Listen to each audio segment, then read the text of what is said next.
and welcome to another episode of Cinema Sleuths. I am Luke Deckard. And I am Matthew Booth. What are we investigating this week? Well, today we're looking at 1946's The Postman Always Rings Twice, starring Lana Turner and John Garfield with Cecil Kellaway. A screenplay by Harry Ruskin and Niven Busch, adapted, of course, from the novel by James M. Cain, and directed by Tay Garnett. And the IMDb logline is: a married woman and a drifter fall in love and plot to murder her husband. And this is a big old classic noir. So we thought we needed an additional sleuth, didn't we? We're happy to say that we're joined today by esteemed thriller writer, critic, and crime fiction expert Regan MacArthur, who, under the pseudonym Clint Reno, is the author of One Lash to Kill, the first in the John Lash series of thrillers, featuring a master thief with a checkered past. And the latest in the series, King of the Prowlers, is out now. So welcome, Regan. Thank you for having me. Welcome, yeah. Glad to have you on board. Postman Always Rings Twice. Came out the same year as The Big Sleep. You know, imagine that. What a summer. What a summer. What a summer. Yeah, imagine being there. You know? Two huge classic noirs in this one little year. But let's go to initial impressions of The Postman Always Rings Twice. Regan, you're the guest, so we'll start with you. It can either be your impressions from this most recent watch, or if you have a long history with this film, if you remember the first time you watched it. But what are the initial impressions of The Postman Always Rings Twice, 1946, for you? So I tried years ago to watch it, and as a rabid fan of the book, I got upset and I turned it off. And so I came back and I watched it, and I thought, should I read the book again for this recording? And I thought, no, let's try to make the movie stand on its own. And so I was a little kinder to it this time, and I got all the way through twice. So wow. The things I really liked, I liked. I think that's a really good way of putting it. The things I liked, I liked. Yeah, I think that is actually like perfect, because I echo that sentiment entirely. I cannot say that I love this film. I question its ability to hold water. But yes, the things I liked, I also really liked. It's a very jarring film for me. It's sort of, it's by no means, I wouldn't call it a bad film, but it's far from great because of a number of things. But I don't know. I have a lot of probably what might be controversial opinions. I don't know, but it seems like I'm not alone in my questioning of the quality of this particular classic. What do you think, Matt? Yeah, I think this is, in terms of classic noirs, I think this is possibly one of the ones that are overrated. I think you look at this, well, as you said just then, Luke, this came out the same year as The Big Sleep. I think there's no comparison between the two. There's absolutely no contest between the two. And I first came to the story of The Postman Always Rings Twice, in fact, with the remake with Jack Nicholson and Jessica Lange in 1981. And when I saw this, which will have been many years after, I think, I was really struck by comparison how tame it was. And I'd read the book by that stage, and I thought the same thing. So I think Postman Always Rings Twice 81, I think, featured on when we were a guest on another podcast doing top 5 remakes, favorite. I was remakes. On Sergio's. I think it was on Sergio's podcast. Yeah. So I mean, I prefer on this rewatch for this episode. I still say I prefer the remake. I think this is a film that has issues, and like you both said, when it's good, it's good.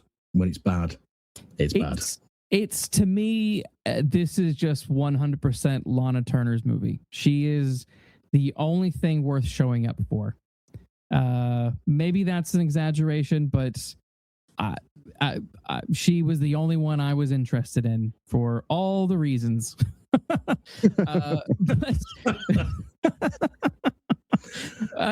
other than that, I just thought either characters are acting too goofy, or they're acting too hammy, or I just don't know what the fuck they're doing. It's just it was a real mixture of like, what is going on? Whereas she is the most interesting and consistent across the board for me, and that's why I just like, she was the thing I was drawn to, and I'm like, all the praise sound from what I understand of this film seems to be pointed towards her.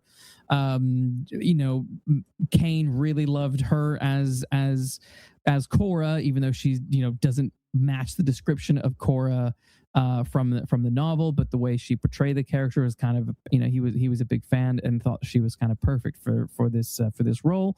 I sort of think, when I look back at and I think about the film, everything I'm thinking about is in a positive, is connected to Turner's performance and not much else. Yeah, I mean, right. I think goofy and hammy, are they the words used? Yes. They definitely apply to Cecil Kellaway. Yeah. Especially when he's playing drunk. I mean, it's pretty awful. It's pretty laughable.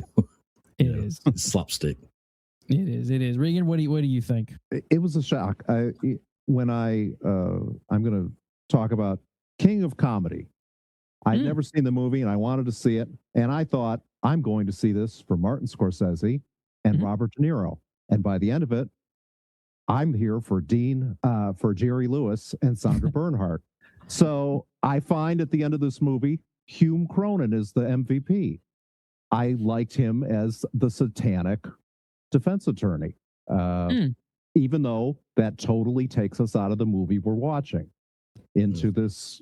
Suddenly our lead characters become wallpaper. It's very strange, but I did like what he did. I totally agree. And this is kind of what I meant by, like, some characters like, what the fuck are you doing? Like, when they suddenly throw these, these you have the DA and you have the defense attorney, and I'm just like, what film am I now watching? What is going on? But I agree. I like what he's doing. I've got it handled. Yeah. But it's just sort of, it's so. I'm like, I want to watch that film, but I also want to go back to watching the film I was meant to be watching. and it's a very messy one. But yeah, well, okay. Let's go behind the camera and talk a bit about how it got made, and then we'll dive more into the story as we go on. So like I said, came out in 1946, May 2nd. Cost $1.6 million, which that seems like a high number. I don't know if that's because they filmed on location. Garnett really wanted to film in real locations as opposed to on set, and I don't know if that, with maybe the star power behind it, is what pushed this. But I just 1.6 just seems like a lot compared to some of the other films that we've reviewed from that particular era. Yeah. But it made $5 million, so hey-oh, got its money back. Directed by, like I said, Tay Garnett, and based on the McCain's book. Now, Regan, you said that you were quite frustrated with the film because of the book. It has been a very long time since I've read the book, so my memory is not sharp on the book, but I am interested to know, what was it, as an adaptation, what was it that wasn't working for you? That she comes out complete glamour puss. That's our intro to her, and that's not Cora to me. Yes. I'm just so crazy about Frank and Cora, even though they're not laudable human beings. To be fair to Hollywood, they couldn't make an unabashedly horny movie. Then again, out of the past, we're not seeing any nipples, but nobody says that's not a sexy movie. I don't think. I mean, it's somehow they get it through, and so of course I look, and of course, Out of the Past is an RKO, and here we have MGM doing a sexy movie, and that's what this looks like, which is she's gorgeous. Yes, she does not look like she works in a diner. No, that salary is not paying for any of those clothes or makeup. Right. No. Whereas Jessica Lange in the remake does. Yeah. Me. There you go. I mean, she looks like a rundown, like oppressed wife who's doing all the work around the place. You know, right. I think that presentation of Cora and of Frank really is much more faithful to the book. Oddly enough, in this movie, we have Audrey Totter as Madge. She's a lot closer to the book character. So. But she has like 2 seconds of screen time. Right. Which is a shame. Anything else? Any other things that sort of irritated you about the as an adaptation? Because I can get like that. When we've covered The Big Sleep now twice on this program, and I always lament the ending. I hate the ending of the Bogart Big Sleep. I because they just curious about that. Yeah, they ruin it. They absolutely ruin it for happy Hollywood ending, and it just irritates the shit out of me. So yeah. Well, don't we have a similar thing here? I think we've got a similar problem with this film. Sure. Frank becomes a good Christian. That makes sense. And and we'll be reunited. I mean, I don't know who is being fooled here. I don't think anyone in the audience was fooled then, but that he's going to have a halo after they fry him, and he'll be with his girlfriend. Yeah, it's silly. It's a real hollow note at the end.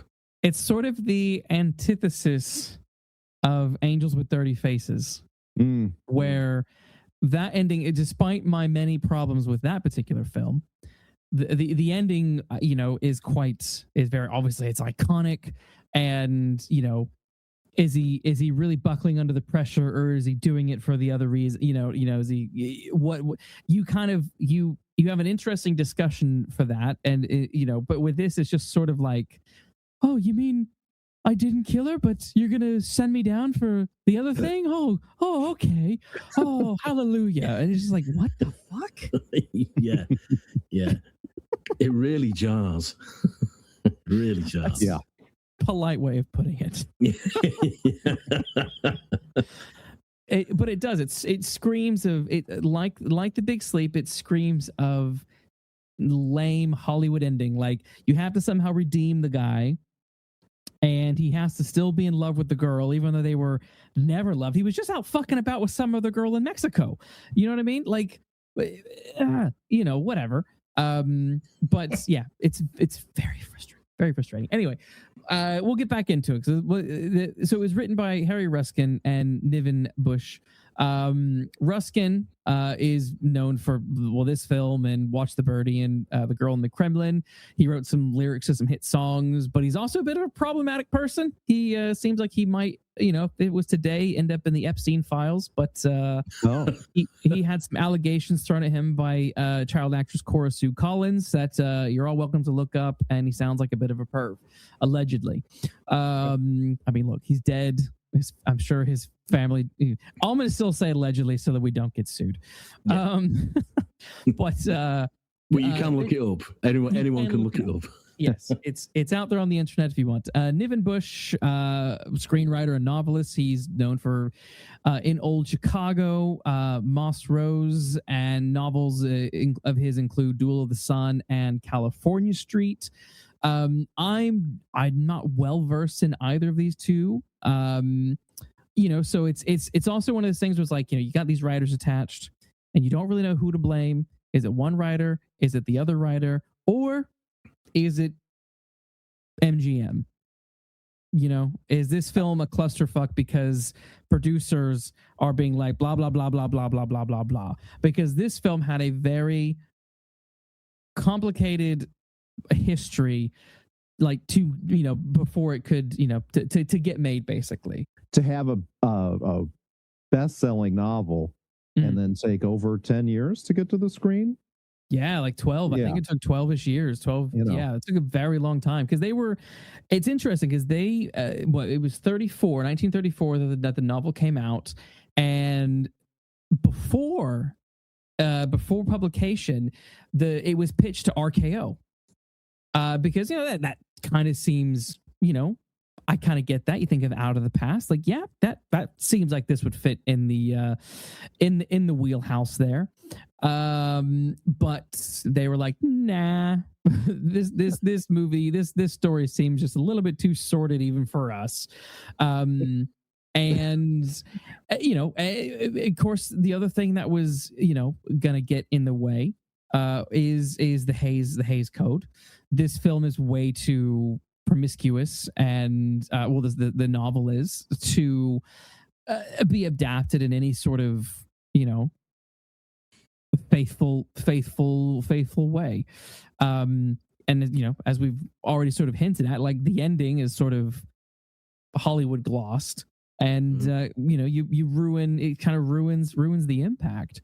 Other companies were interested. Columbia and Warner Brothers had some interest, but again passed on it because again they figured it would censors it, the story as is would not get past the censors of the time, which I think fair enough. And MGM came in, they bought the rights, and 12 years later the film finally comes out. But again, we're going right back to the Hays Code. It was heavily punched down because of the rules that the old Hays Code enforces. And you sort of wonder, like, maybe this film just shouldn't have been made at that time. Maybe there's too many constraints to allow it to actually be the film that it, it's funny. You have something like this, and then we've watched and reviewed things like Femme Fatale.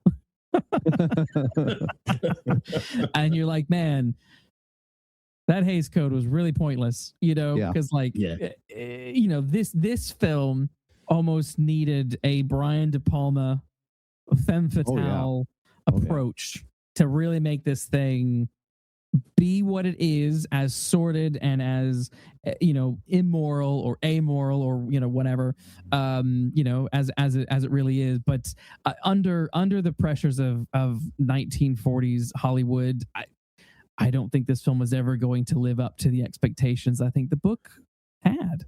No, I agree with that 100%. And I think it's easy to say that someone should have known the minute they read that book that this would not get a faithful, be suitable for a faithful adaptation. RKO, Columbia, and Warner Brothers all did. Exactly, yeah. So then somebody at MGM didn't have that sort of insight into a property they were given.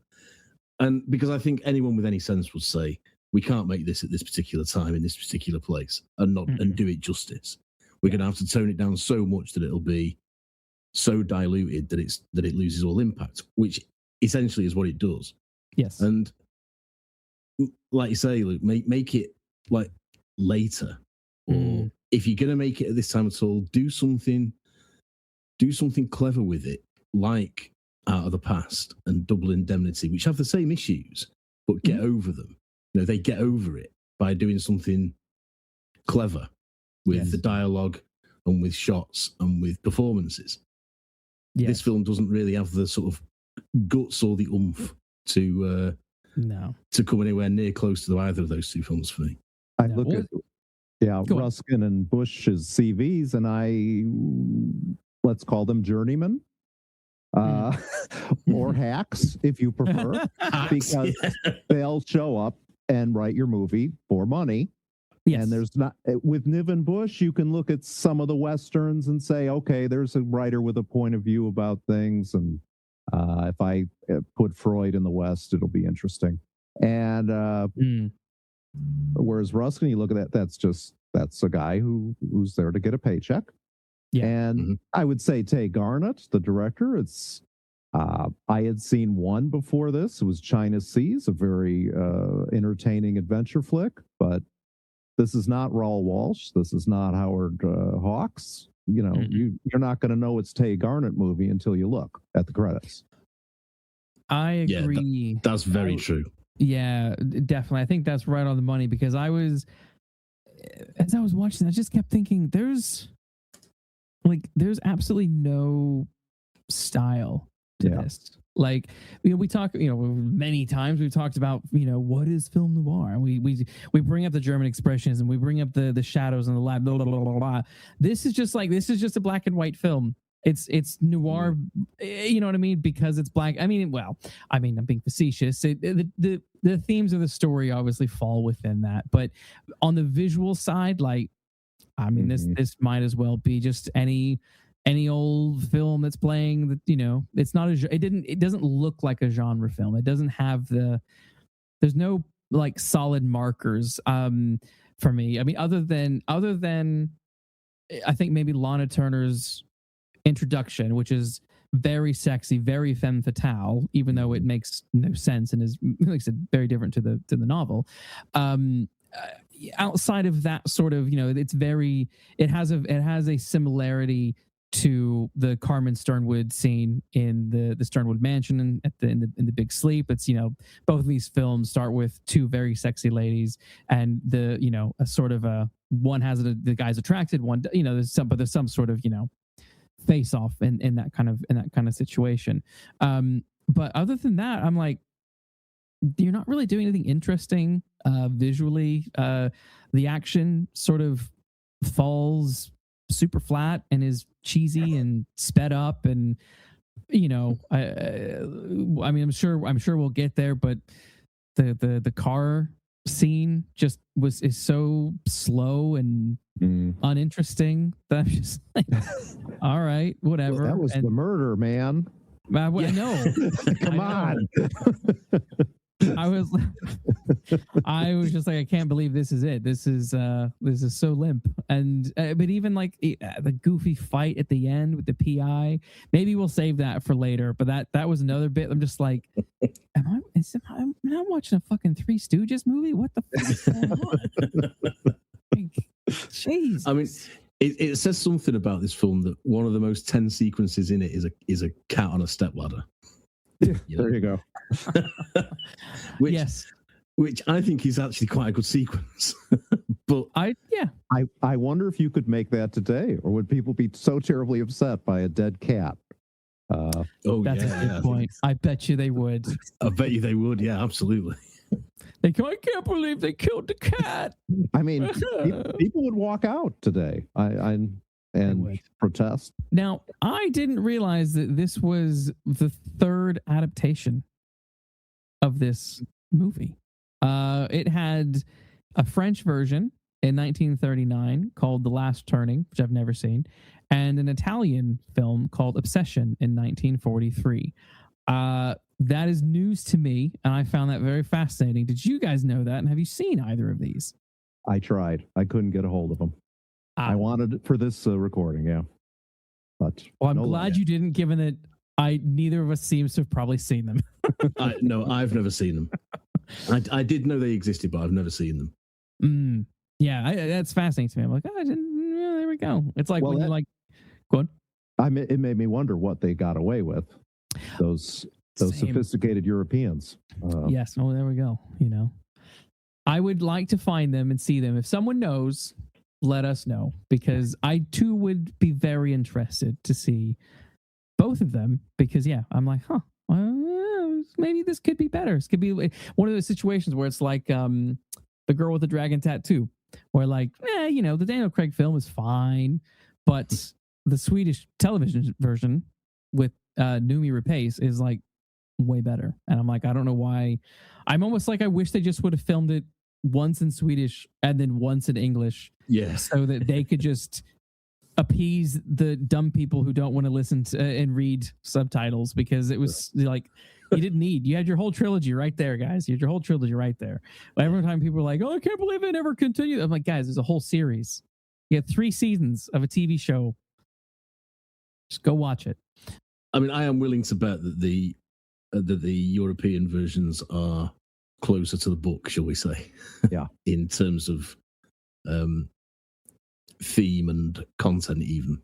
than Probably more risque for sure. There's probably a bit more. Yeah, I would guess so.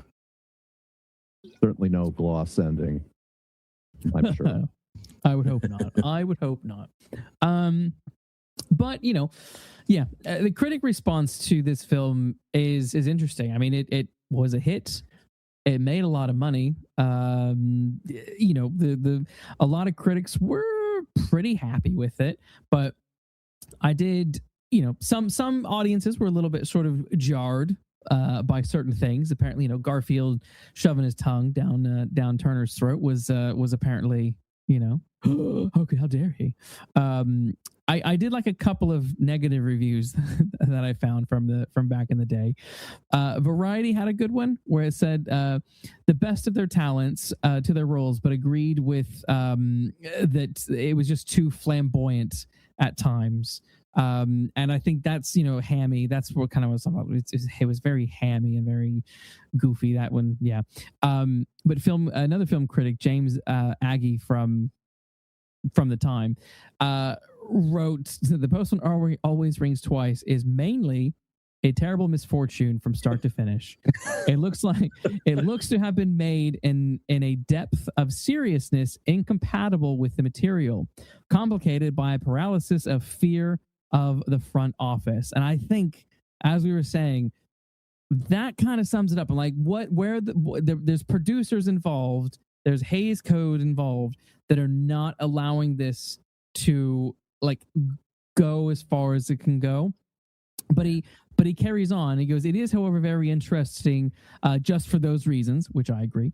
It is what can happen, especially in Hollywood, if you are forced to try to both eat your cake and have it, and don't realize that it is, after all, only good pumpernickel. That's a pretty good summary, I think. Yeah, I think so.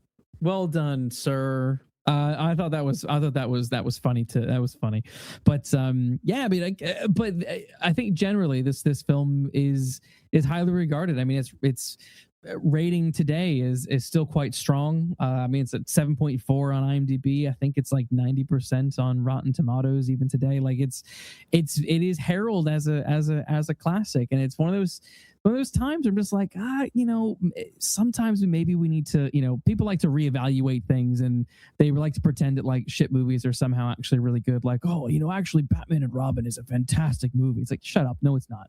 But I think the opposite. I think we also need to maybe sometimes reevaluate the classics like this that have, this isn't all the lists. You must watch this movie. You must see this movie. 101 movies you must see before blah. And I'm like, I think I would have been just fine having not, seen this on my death. I wouldn't be on my deathbed being like, oh, I wish I had seen Postman Always Rings Twice. Well, now I'm going to be like, man, I wasted 2 hours of my life watching Postman Always Rings Twice. I mean, I tend to agree broadly that there are certain films where their reputation precedes them, and people aren't willing to criticize them because they are told that they are classics, and they are just sort of brought up thinking, well, they are classics and they're untouchable.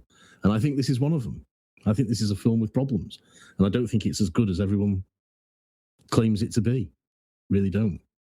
I'm going to say that the fans are there for the stars. While I'm not an obsessive about Lana Turner or John Garfield, those people are out there, and I assume that's who's doing the voting. I can see that.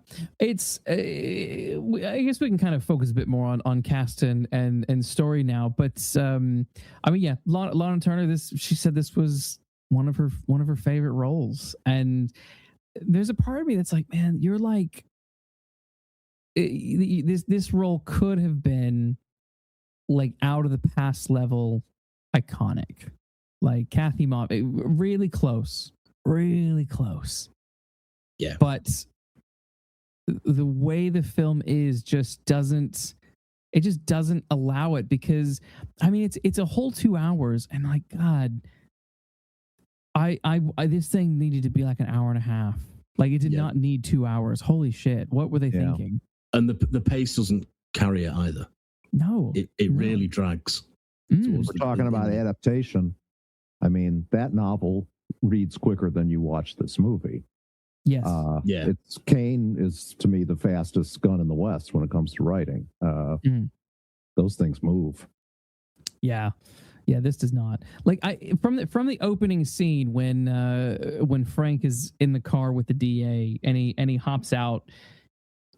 It's like all of the problems just start right with that scene. One, Garfield is acting so hammy when he gets out of the car and he's like, "Oh, see you later, sir." I was just like, what the hell? And then he sees this man wanted sign, and it's like man wanted, and it's playing on double meaning because he's gonna be a wanted man and blah blah blah blah blah. It's like, okay, it's all interesting, but then all of a sudden, Cecil Kellaway comes bumbling out of the lunchroom. "Oh, hello, man. I guess you're here for the job." How the fuck does he know that he's here for that job? Did he call ahead? He just got out of a car outside of a place. What in the world made Nick Smith think that this guy was here for that job, and then just instantly brought him in and instantly gave him a job? Like, what did I miss? Like, I feel like I got smacked in the head. Like Nick Smith did, and like what have I don't remember. Like, how did we get from I get out of the car and suddenly I've got a job? I don't know. And part of the problem with this is that he doesn't look like Frank should look. He looks far too clean and respectable. When Nicholson turns up in the remake, he looks like a grifter. He is, he's a bloke with nowhere to go. And I think it's much more believable that a man who looks like that, who comes into this lonely diner, is probably looking for a job, And I think that's how it is in the book. But Regan, you can correct me if I'm wrong, but I think that's how it is in the book. But Garfield looks like he's going for a job. He looks like he's just sort of fresh out of a hotel, and it doesn't fit. It doesn't fit with this lonely track of desert road with this lonely failing diner. He looks as if he should be going to like the golf course. And I think it's a real problem. Yeah. The book opens with, "They threw me off the hay truck at about noon." Yeah, that's so right. He's a hobo. Yes. That's right. Yeah. And you get that with Nicholson, but you don't get it with Garfield at all. Garfield's character is a movie character. And movie characters immediately run into the cop and the DA in the first second of and get offered the job 20 seconds later and see the broad 30 seconds later. And it's all artificial screenwriting 101. And there's some cringy dialogue, isn't there, where he says things like, "Maybe my future starts here." I hope I didn't bore you with my view of the world. And you think, right, God, who talks like this? You couldn't be more artificial than Big Sleep in that, and yet we don't care because it's entertaining. I mean, nothing is more false than a Howard Hawks movie, but nobody complains. Yes. Yeah, and I sort of buy into that falseness. I can believe that's a world being created for me. But this is a world that's at odds with itself. This lonely, failing diner in this chipper, well-dressed bloke who's going to go inside and suddenly get himself a job. He doesn't look as if he needs that job for a start. So the film's instantly at odds with itself from like you say, Luke, the opening scene, the minute the credits have run. The film starts to battle with itself almost. Yeah, and just to pick up what you guys were saying, like we talk about kind of the artificialness of the Big Sleep. Yeah, who are we dealing with? Well, that whole film is dealing with artificial people. The Sternwoods are all artificial. They're not who they say they are. They're who they present to be. They're all putting on a show for the public, and that's the world you sort of inhabit the whole time. And whether there is there's definitely a Hollywood sheen to 1946 Big Sleep, but if you compare these two, I accept it more in the Big Sleep because of the world that version of Marlowe is sort of hanging around in. But when we're in when we're in different when Carmen is in, I can't remember the guy's house, but she's in the guy's house, and the pictures have been taken. Like that has a sort of sordid vibe to it. When when Carmen turns up to get the blackmail with the gun, and to get the pictures back and all that kind of stuff, that starts to feel a bit real. Whereas this is a lonely lunchroom on some random highway that is a huge lunchroom attached to like a huge house. Yeah. And I'm like, this is it didn't scream, it didn't have that sort of struggling, because Lana Turner's character Cora's like, I want to be somebody. I want to be somebody. I'm like, lady, like you look lavish as shit. Yeah, right. Exactly. You don't look as if you're doing too badly to me. No. Yeah. No, not at all. But she's but I want to be someone. I would. Okay, well, what more do you want to be? Because you're clearly making a lot of money from your lunchroom here, guys. Like you dress like you go shopping down, Sunset Boulevard. Like I don't know what more. And that's the other problem is like I don't know what more she wanted. She just said, I want to be more than this. What more do you want?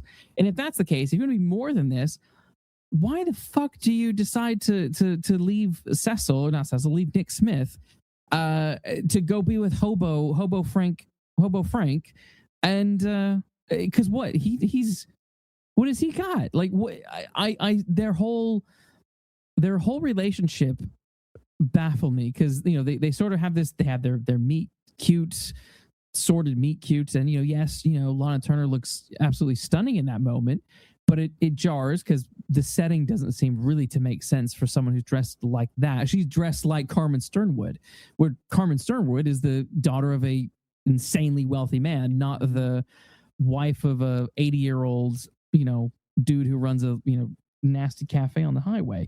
But like I couldn't buy into their relationship. And then when when Frank just suddenly kisses her, just full on sexually assaults her, and she's just, I mean, one element is sort of like the way she sort of responds is sort of like kind of interesting, but at the same time I'm like, hey, what is it about him that you're cool? And I think the problem is Lana Turner and John Garfield were getting off on each other in real life.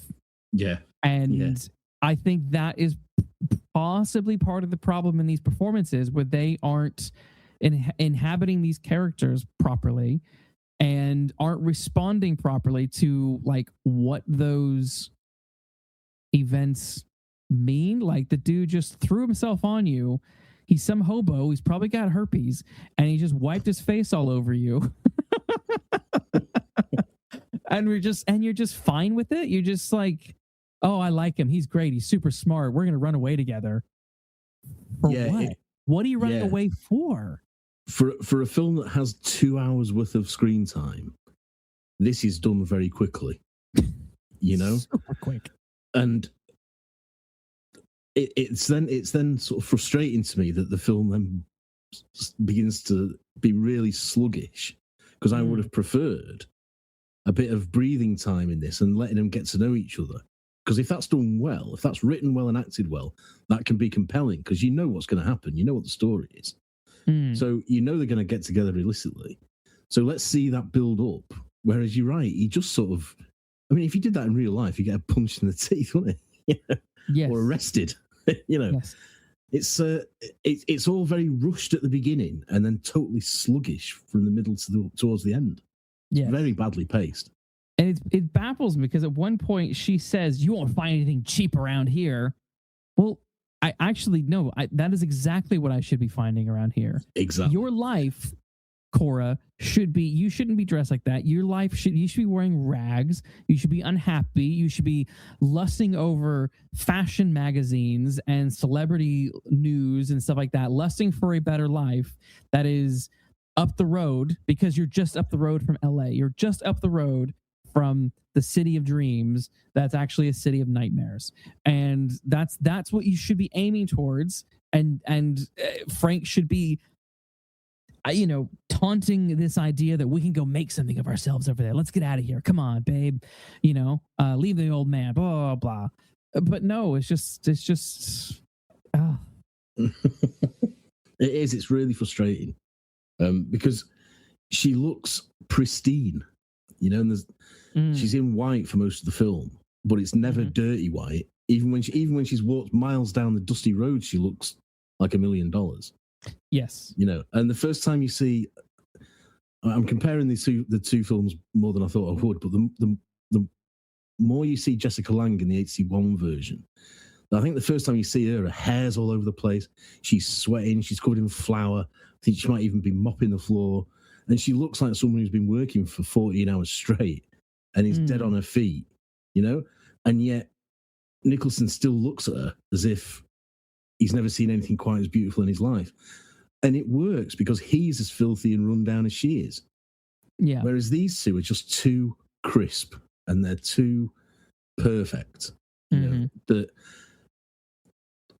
like Regan said before, they are just movie characters saying movie stuff that are telling me that she wants something more, but I don't see that she wants something more, that she's attracted to him and it's a dangerous attraction. I don't see that. They tell me that, and in a blink of an eye, she's walking away and leaving her husband of however many years.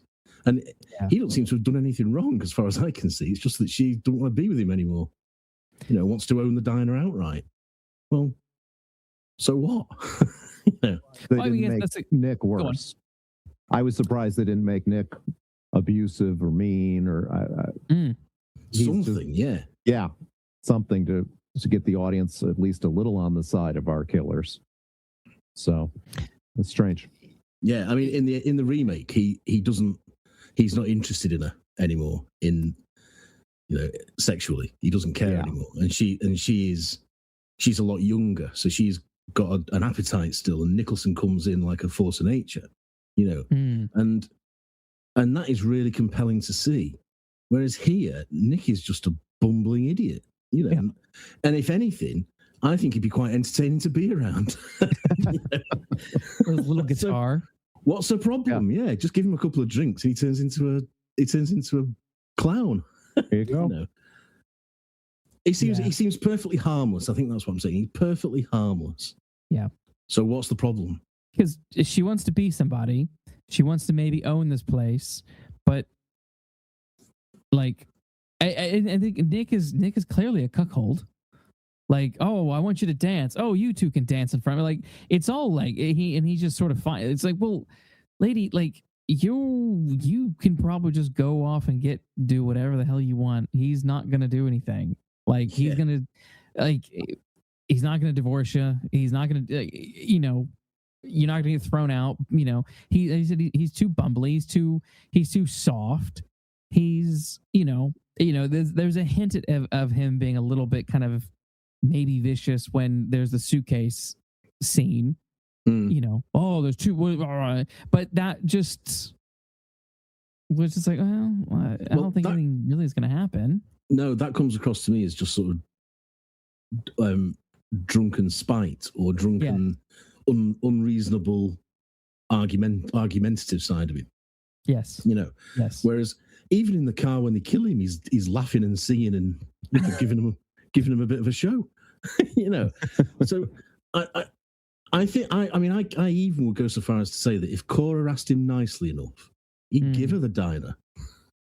I don't get any sense that he would want to keep it. But what is she gaining? I guess that's the thing. Like even in owning the diner, what is she gaining? That she's not already got. Yeah. Yeah, nothing. Nothing. And if her whole thing is that she wants to repurpose it into some nice lavish place, again, what's stopping you from doing that?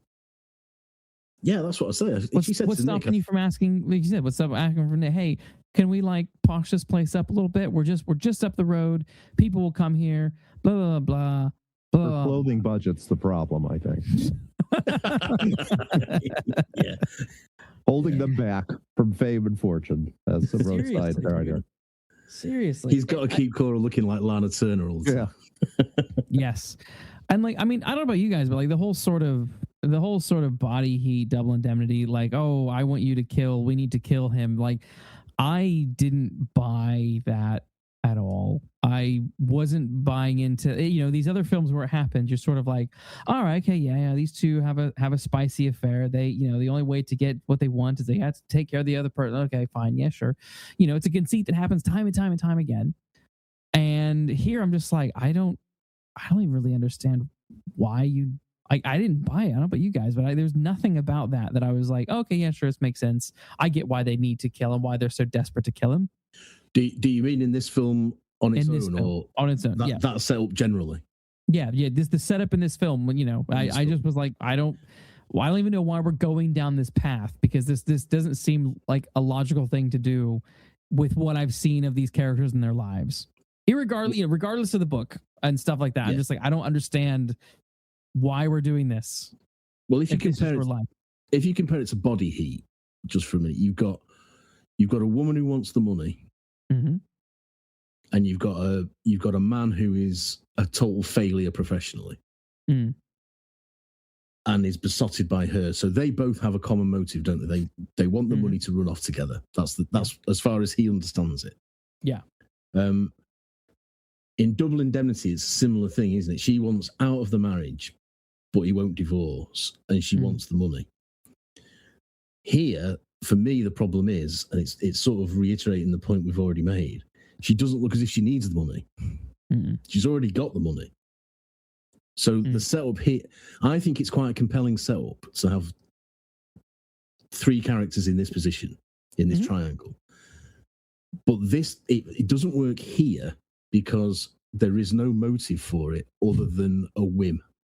What appears to be a whim, and that is, she sees Frank and thinks, he's better looking than Nick. Maybe I could have a bit of fun with him. But like you say, Luke, she could probably have that if, and Nick had turned a blind eye. There's no motive for this crime in the film that we are presented with here. I think there is in the book, and there is in the 81 version. There's a good motive for it, but it's taken away here, and as usual, it's taken away largely because of the code and because of the studio. Yeah, to me, because they can't do what they should be doing.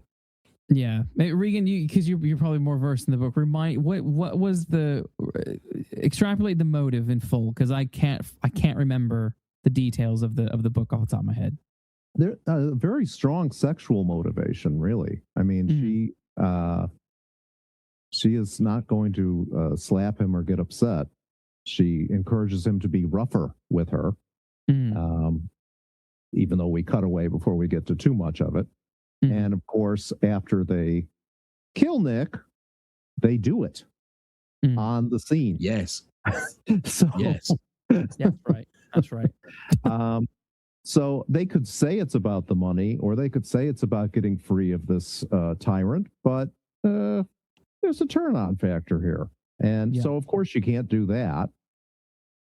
On the other hand, Lana Turner's in 1941's Dr. Jekyll and Mr. Hyde.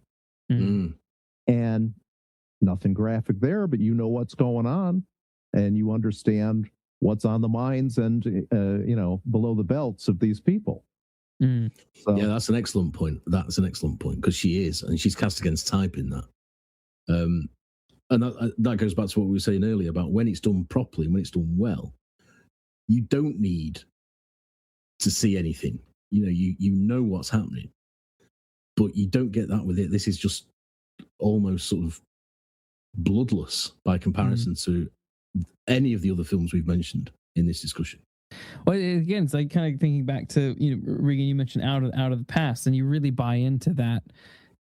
You really buy into the sexual tension in that film, even though, again, you don't see anything, but you buy into that. And even though Turner and Garfield were, having a bit of a romance, like, there's just you get none of that. Like, even if they could have emphasized that without showing it, it's all about this whirlwind romance that they're having that's just sort of, reckless and juvenile and whatever word I'm looking for to sort of describe their, I don't know, greed and selfishness of you know their wants and desires, you know, being fulfilled in this sort of sordid affair. You know, that you still could have gotten away with that, but this film just doesn't even, you know, it doesn't touch on it at all. I mean, like, you know, you know, she wants him dead, but then when they get close to it, she's all like, "Oh no, ooh, ah," like, what? Okay, like, yeah, I think a lot of this is down to the talent behind it, you know, and like Regan said before, there's a hack, what seems to be a hack at the heart of this, and you know, to compare this to Double Indemnity, where it's a screenplay by Raymond Chandler of all people and Billy Wilder himself, and it's directed by Billy Wilder.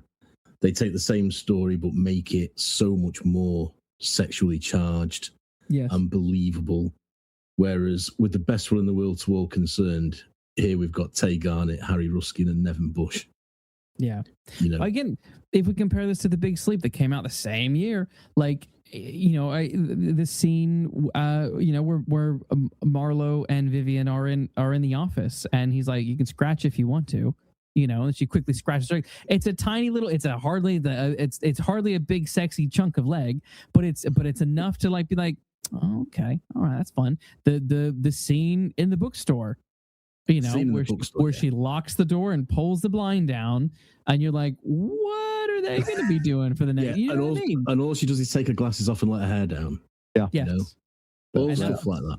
Yes. Or again, the scene where Carmen is inside Marlo's flat, you know, waiting in there. Like, yeah, sure, she's not naked like she is in the book, but my God, you know exactly what she's in there for. Mm-hmm. Yeah, you know exactly what's on her mind. And that's because of the way she's been presented. Yes. Here, it's like, yeah, okay, you know, they're stealing some kisses. They have sort of one moment that's like, oh, I never told him I love him, and oh, is the door locked? And like, that's maybe the only like proper spicy like scene in this film. Everything else is just sort of so tame that I'm like, this is just like it's just funny to me that they thought that they could adapt this novel. You get something close to it towards the end when they're in the car together, and the reason he crashes the car at the end is because he's kissing her, you know, and the way she's looking at him then, there's a little bit of it in that, but it's a long time coming, and it's not sold properly. It doesn't pay off as well as it should. You know, you just think, this, I should have had more of this, really, you know, more of these sort of clinches, but they spend most of the time bickering, you know? Yes. And you can tell me what you guys think, but like this thing comes to a crashing halt, no pun intended, when the car crashes, and suddenly it becomes a courtroom drama. And it is the whiplash is it's painful. It's like, what is happening here? Because obviously you got the DA back and stuff like that, but you're just like, you know, you're trying to follow along, and you're introduced to these new characters, and there's this court case that is either happening instantly or over a period of time, but you don't really have any fucking clue how long things are going on, and they're being played. Cora and Frank are being played off each other by the DA and whatnot, and you're just sort of, you know, 1 minute she's guilty and she's looking at him all like, whoa, like, I'm like, how there would be communication going on. You wouldn't just like spring something on your clients in front of the court and tell them like, there were so many things. I'm like, this is just bad writing, and it's bad directing. It's actually in those moments, particularly when like what's his name, Kyle Sackett is he's saying, oh, we're gonna plead guilty, and you know, Turner's like, whoa. Like, her whole expression was like, again, it was comedic. It didn't feel, it was like this sort of she is as confused as probably the audience is as to what the fuck is going on and why is it playing out like this. Like, I don't know what you guys talk about that stuff, because I just that from this point onwards, the film just completely and utterly loses me, and it's just no hope left for me with this film. Well, it's hard to disagree. That's Hard to will be fault my you. opening shot. And this is where the pace really starts to drag itself along the floor. Because you're right. There's too much of this courtroom stuff, and lawyers have to take instructions from the client. So he will have said to her, "This is what we need to do," and she will have said, "I'm not doing it," or whatever. It should never come as a surprise in a courtroom as to what your own lawyer says. Yeah. And I would much rather have, because all we need to know from this is that he's going to get they're going to do this plea bargain. That's all we need, and they're going to, and behind the scenes they're going to play them off against each other to force one of them to confess. That's all we need to know. We don't need to see the actual courtroom. Mm-mm. I would have rather had that screen time building up this central relationship, so that I believed in it, so that there was some jeopardy in the aftermath of the murder, and I don't get that. I mean, I don't know what Regan thinks, but I don't get any of that. I'll give a little sympathy to the screenwriters. It's, I think, a dangerous stretch in the book. I think the way Cain gets us through it is we've got Frank's point of view, and also we don't have as you wisely point out, your attorney tells you before he does something like that. But when we're sort of locked into Frank's point of view, and that's how we get through it. But we're putting our characters into machinery, and now they're just off to the side. If this was a separate movie, boy, we got something as cynical as a Billy Wilder movie where the two lawyers are betting on the outcome of the trial. Yeah. I mean, there's not a bad little movie there, but it's just not the movie we're supposed to be in. So, and that's a common problem. When things are interesting in this, it's a different film. It's not the film that we're meant to be watching, because what Double Indemnity and Body Heat do very well is they keep the two main central characters at the forefront at all times, because it's them you're meant to be with. Whereas Cora and Frank in this are often sort of sidelined, or they're separated, or they're not. You can't concentrate on one or the other when you're meant to be concentrating on both of them. Because really, I think Regan, you called them wallpaper, didn't you? They're wallpaper in this. Wallpaper, yeah. Because it becomes about Keats and Sackett, and you're like, again, it's like, I agree. Like when they were doing the betting and stuff, and so like blatant about it and kind of smarmy and slimy, I thought, oh, okay, this is interesting, but why am I suddenly in a new film? Yeah. So it would be an interesting film to have two lawyers that are rivals, perhaps, that have this bet about a case, and the accused are support players. That's no problem. That's a fascinating little courtroom drama with a bit of, sleazy corruption on the side, and a murder at its heart, but it's not actually the central focus. I'm all in for that. Yeah. That's not what I sign up for when I put The Postman Always Rings Twice on. Yeah. I sign up for sad, lonely, depressed, trapped woman, and the answer to her prayers, plotting together to get rid of the obstacle to being together. Yeah. Yeah. The rest of it should be the wallpaper and the window dressing. I agree. And it's not. It's as if this film tries to have lots of different central focus points, and it shouldn't have. It should only have one. Yeah. Because then after this, like again, you're like, then they all quickly get off in what feels like just, I don't know, like the convenience of how they all get off and like nothing happens to anyone. I just it was like, all right, I guess we're all going to accept that.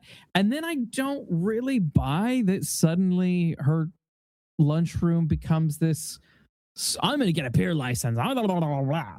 And then it becomes a swanky hit go-to place, all because she's a woman who got acquitted of a murder, and everyone wants to come and meet her.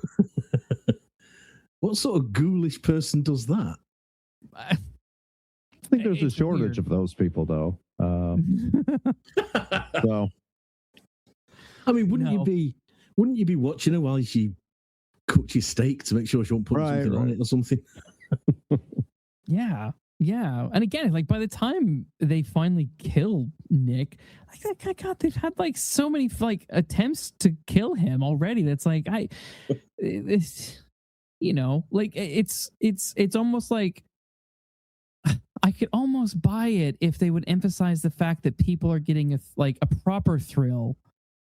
It's like a sadistic thrill of going to going to the lunchroom of the woman who may or may not be a murderer, going to Mrs. Lovett's pie shop when that she's using human flesh in the pies. Yeah. You know what I mean? Yeah. Like it's like the thing you want to you almost want to you want to get close to the danger, and it's and but like here it's just like there's yes, there's the woman who wants her autograph, but it's all played so nice and sophisticated, and there's no ounce of like sordidness to that part. It's just like Frank's just like, well, I'm not going anywhere, I'm gonna stay here and make flip burgers for you, and she's like, well, okay. And then people are like, oh, but you two are living under the same roof and you're not married. Oh, well, then we'll just get married. Okay. And then her mom dies, and then he goes to Mexico and fucks some other woman for a while. Yeah. And I mean, don't they get married so that they can't testify against each other? Isn't that the ploy behind that? But even so, so all that's happening, and increasingly I'm thinking, can we just get on with it? Yeah, can you just end? Can the movie just end? There's so much padding in it, and I don't remember like you say, Regan, the book, Cain's books fly. Yeah, and I don't remember feeling that the book was padded in any way. No. But I do feel this film is padded, and yet the same events happen. That's what I find fascinating. The events of this film, as from my memory, are all in the book pretty much, and yet one zips along and one is like treading treacle. Mm-hmm. Well, I think we have to get Paul Verhoeven to do a remake. That's all there is to it. I mean, now that I'd watch. That'd be good. Yeah, that'd be good. I would too. That would be amazing. Yeah, I mean, I just the ending then. Once the weird affair that comes out of nowhere. Oh, I'm gonna go see this blonde over here, and then we're just gonna hop in the car and go to Mexico. Really? Yeah. Like, I don't know who to be more afraid of, Frank or that woman. Yeah. Like in that moment, like I'm like, both of them are probably serial killers. Yeah. I mean, she could easily be like the woman in Detour, Yeah. So that'd be good. You know what I mean? So, and the only romance that was quicker off the mark than Frank and I can't even remember her name, but the blonde Audrey Sauter is Frank and Cora. I mean, Frank's able to get women to fall for him pretty damn quick. Yeah. And the thing is, he's not charming enough. No, you don't watch him. You don't like buy into like this sleazy charm that you sort of understand why. Because also, like, I mean, there's not even like he has like a certain type of woman that he's going for and manipulating to be successful in this either. Like Cora should have been that kind of woman, this desperate, dreaming of a different life kind of person, and prey on that, which there's absolutely no sense of that here. And there's no sense of that with, random car lady, as I'm going to call her, because she doesn't have a name. She's just someone we see for half a second, who then, she appears off screen and tells Cora that they had a fling. Because I don't think we see her again, do we? We don't see her again, no. Yeah, no. so in the book, I think she's a lion tamer or something. She is. Yeah, a lion tamer of all things. Yeah, I mean that's at least crazy enough to be interesting. Of all the things she could have been. I understand that they filmed scenes with her and they all got cut. I'm pretty sure they did some more scenes with her, but yeah, they chopped them all. The film didn't need to be longer than it is, did it? Yeah, even they noticed. It's too long. They noticed. Yeah. But I think you can, I know you can easily lose that Mexico affair and it doesn't matter. you know, and because Cora's not been happy with him for ages by this point. So she doesn't need another reason to think he's an idiot, you know, or a waste of space. She already does. So you could cut all that out, I think, and just let it disappear and not have it at all. Just get going again, get moving again. Because by now the film is dying for me. Dead. I would say it's dead. And then they're just like zapping a corpse, and it's just like flopping on the ground because electricity, electric currents. Like when the PI comes in, guys, like what the fuck? Yeah. With the little blackmail idea, and then they do it over. But like I said, that part it particularly just started to make me like so annoyed when it jumps into Three Stooges level of comedic fighting. Like the tape is sped up to make it faster, which just makes it look sillier, and the fighting itself isn't like exciting fighting. It's just goofy. Like we keep bringing this film up, but it is nowhere near the fight in Out of the Past when Kathy Moffat is watching him and it's all filmed in silhouette. Jesus, Not a patch on that, you know. And it ends with, I think the Three Stooges is a good sort of comparison, because it ends with John Garfield just slapping him around the face a lot of times. Yes, you know, like a sort of fishwife. Yes, you know. It's like watching Curly get smacked around by is it? Yeah, Mo. Shep or Mo. I can't remember which one. Yeah. But look, it's like literally watching that. I'm like, are you gonna blink his eyes out? Like, ugh. Yeah, and then because this is the film it is, he can't be blackmailing on his own. He has to have a partner. So then they have to go and get the partner. You know? Jesus. You think this is dumb. This is over. You know, we don't need two blackmailers. We need this one. If we need one at all, we need this one fella. But this is just something else that I think is a sequence that we don't need. What we need is for Frank and Cora to reconcile. That's what we need. Right. Yeah. You know, that's the book is we stay laser focused on that relationship and all the permutations of trust and lust that these two go through. That's the story. So, but it's almost as if they thought, well, we've finished the script and it's 70 minutes long. We need another half hour. What can we do? We'll throw a load of rubbish in it, you know, and drag it all out. And I would much rather have an hour and 10-minute version of this film that was at the same pace the Cain novel moves at, quite frankly. You know, I think it would have been much better. Yeah. I agree. This was just it's fascinating sometimes to go back and like go revisit these classics and then realize, like, why is this a classic? Like, I'll be honest, watching this film about halfway through, I was getting so bored, I paused it and went and brushed my teeth, and like I almost just thought, you know what, I'm gonna finish this tomorrow. I went and brushed my teeth and basically got ready for bed and thought, all right, I'll put it back on.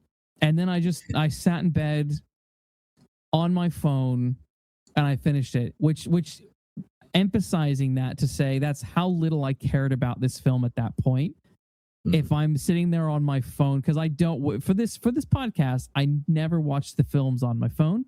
I always watch it on the big screen. I just want to take it all in. This was like, you don't actually deserve that level of attention anymore, film, because you have taken the piss and you've not respected your audience at all. And therefore, I am struggling to respect you as a movie. Like, no one in the history of the world has ever put down a James M. Cain novel to brush their teeth. No. It's just never happened. There isn't time. Yeah. No, and that's the difference, I think, between great writing and this sort of slop, really. Yeah. You know, that it's almost an insult to the book from what, I mean, I've not read the book for a long time, but seeing this film, I think it's an insult to this book. You know, but I understand Cain liked the I understand Cain liked Lana Turner, I think he liked Lana Turner's performance. And she is the best thing in it. You know, even Bette Davis said she should have got an Oscar for it. You know, Although knowing Bette Davis, that might have been a stab in the back in disguise. Maybe, I don't yeah. know, but I think, I mean, she is definitely the best thing about it, and she's head and shoulders above everybody else in terms of performance in it. Yeah.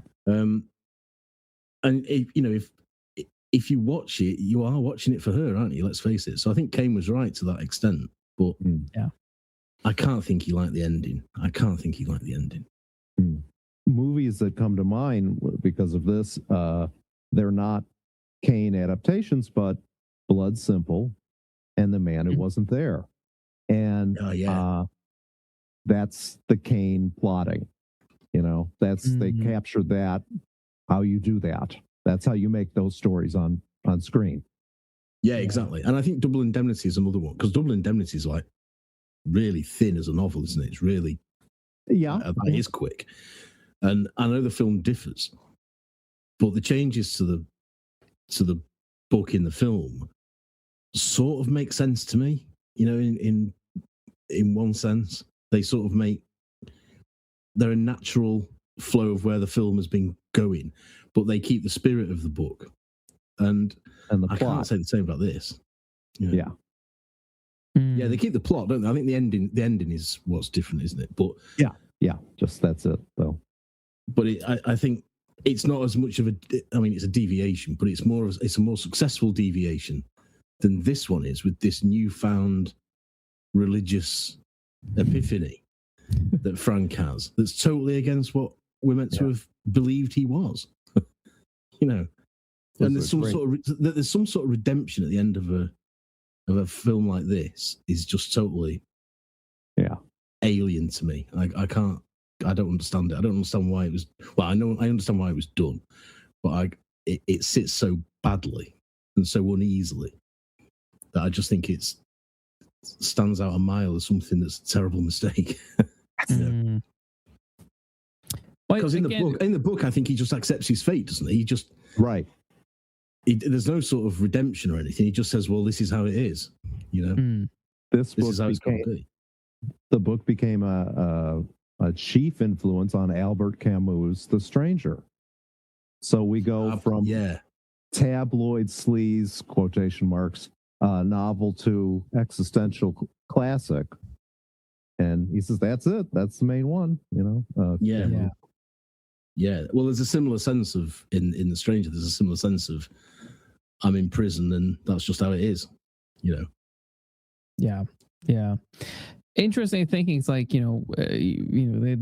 say they give it this stupid Hollywood sheen ending, but then you can, even you don't have to do it. Again, we've mentioned Out of the Past a few times. That is a film where just they accept their fates, essentially.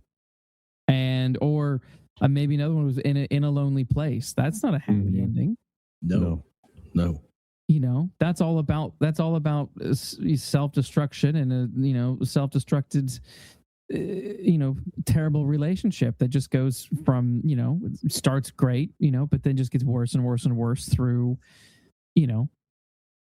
bad choices and poor communication and things. And it's like, well, and that it does not, neither of those films end on happy notes. So I'm like, it just is weird to me that these went, it's frustrating that both this and, again, things like The Big Sleep, both of their endings had to go super, super, super Hollywood. I mean, even, Matt, when we did the 1931's The Maltese Falcon, which is obviously pre-code and way sexier in certain spots, like even with the cheesiness of that, has a pretty sad, there's a dourness to the ending of that, despite Spade's sort of, chuckle at the end. Yeah, cracking a joke at the end. But there is a sourness to that ending. Yeah, definitely. Yeah, because that scene where that last scene where we see Bridget in the jail, in the cell, is a pretty tense scene. And despite even in spite of the cracking joke at the end, that it's not really a happy ending. It's not whereas this is just like this forced redemption. Just thought, you're not even interesting enough to be redeemed. Yeah, and no, exactly. Yeah, exactly. And to compare it to Double Indemnity, which is obviously closer in plot and tone and Cain again, all the rest of it. You know, the ending of that is that Walter accepts what he's done, and he accepts how things have turned out. But there's no redemption for him, and he knows there isn't. You know, there's just one realization that he had a friend all along in Keys. You know, but there's nothing happy about it, even though he has learned something as a result of the circumstances and the events that have passed. Yeah. There's nothing redeeming about it at all. Quite the opposite. Quite the opposite. You know, it's fatalist, the ending of Double Indemnity, whereas this is very hopeful and upbeat. And upbeat maybe the wrong word, but you know what I mean. It's very hopeful, but and it just doesn't work, does it? I mean, it's just schmaltz. It's not even that like Frank thinks it's not even like he's like deluded, and that, you know, he's picturing himself as a cherub with, you know, a cherub version of Cora. You know, he actually it's like, no, oh good, justice is being served on me, I'm so happy, yay. if he'd been, well, I mean, why does he believe in any of this? If he'd been a lapsed Catholic at the start and there'd been a character point made of it, then perhaps it would make more sense than it does, you know. But as it is, why should he believe something a priest tells him? Why should he even think that there's an afterlife for him and Cora to be reunited in? It comes out of nowhere. There's nothing that's planted as far as I can see. No. Could have been with the DA in the very start, and he could have had a St. Jude necklace or something. Yeah, just something that fixed. Yeah, it could have been fixed. Yeah, I think that's what I'm saying. Just with a bit more attention to detail, there could have been something that explained his sudden religious conversion at the end. Yes. Which also highlights another very clunky aspect, and that is the voiceover. The voiceover is completely useless, and then when you catch up to the voiceover, you're like, wait, okay, whatever. Yeah. Didn't need any of that, but there we go. Well, I mean, this is a reason. This is why I'm not always a lover of voiceovers. It's just because the book is in the first person, and it's told from a certain point of view. The film doesn't need to be as well for me. No. And I think this would have benefited without that, quite honestly. I agree. Well, I think we can kind of go into final thoughts. Are there any other outstanding things that we want to mention before we wrap up and give our ratings? Regan, have you any final thoughts? The only thing that made me furious was the musical score by George Bassman and Eric Ziesel. I found it so hammy. It was just so over the top for me. Really. But yeah, and everything else we've said. So this isn't going too well for this one. No. I don't have anything extra to add, really. I think we've sort of punched it enough. Yeah. I think it's overrated. It's a classic that doesn't deserve the name. And if I wanted an adaptation of this book, I would always watch the Nicholson Lang version before I watch this. Yeah. Well, let's rate it then. So, as our regular listeners know, we rate all of our films out of 5 Falcons, 1 being the worst, 5 being the best. It'll be interesting to see where the Postman Always Rings Twice lands. Watch us all give it 5. 5 Falcons. No, Regan, as the guest cinematic sleuth, you got to go first. What would you rate this out of 5 Falcons? I came into this discussion to give it a generous 3. No, it's a 1. There's too much wrong. I don't disagree. I was teetering the same, and as we've discussed it, I'm like, no, it's a 1. It's a 1. Yeah. Matt? Yeah. I was teetering to give it I did think about 3, but then I thought, no, it doesn't deserve a 3. It deserves a 2. But as we've talked more and we've shared thoughts on it, it's a 1 for me as well. It's a 1 Falcon film. I'm not just in a bad mood here. I have 2 other people who can independently say, yeah, this sucks. Yes. Yeah. I mean, it's interesting. I'd like to discuss it with somebody who loves it and find out why they do. I'm sure there's someone out there. Who who loves it. I'm sure look, we're probably going to get a few sort of what the fuck are you guys talking about? Well, we might do, yeah. I'm sure. But look, all three of us independently didn't share any thoughts or opinions about the film with each other until we hit record. So there was no sort of like, that was kind of, there was none of that. This is all just, we literally came here and I literally came in thinking, oh, I'm going to be the one who hates it. Everyone else is going to love it. And I'm going to be the odd man out. And then, hey, I'm not alone. I am not alone. I think that could probably apply to all three of us. Yeah, exactly. Yeah. It's a sense of relief. Like, oh, thank God. All right, Regan, where can people find you on the interwebs if you would like them to? Sure. I'm in Blue Sky as Regan MacArthur and Facebook. There you go. Do you want to plug? Give your books another plug. Give your books another plug. Available. It's fine bookstores everywhere, book sites everywhere. This is under the name Clint Reno. I've written 2 books in the John Lash Master Thief series, One Lash to Kill and King of the Prowlers. There you go. So check him out. Find Regan, buy his books, read them, review them, and enjoy them. Well, I think we have wrapped up The Postman Always Rings Twice, 1946. Regan, thanks so much for joining us. Thank you, Regan. Thank you. For this episode. This was a lot of fun. It was good to, it's